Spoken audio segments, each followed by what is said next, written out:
नावाची चर्चा आहे लोकसभेसाठी, याबद्दल तुमचं काय मत आहे आणि काय भावना आहे? जालना जिल्ह्यामध्ये लोकसभेला माझ्या नावात चर्चा आहे. खरं आहे, मी पण वर्तमानपत्रातून आणि इलेक्ट्रॉनिक मीडियामधूनच हे सगळं पाहतो आहे.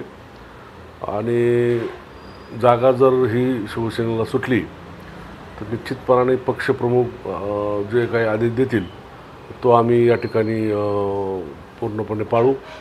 आणि जालना लोकसभा लढण्याच्या अनुषंगानं जिल्ह्यातले सगळे शिवसैनिक खऱ्या अर्थानं आता सज्ज झालेले आहेत.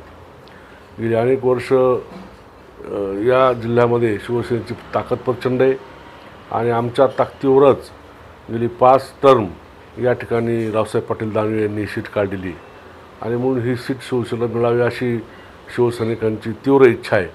आणि त्यांच्या इच्छेच्या बळावर निश्चितपणानं ही सीट आम्ही काढू. अर्थात पक्षाने जर तसा आदेश दिला तर आम्ही या ठिकाणी तयारीला लागलेलो आहोत.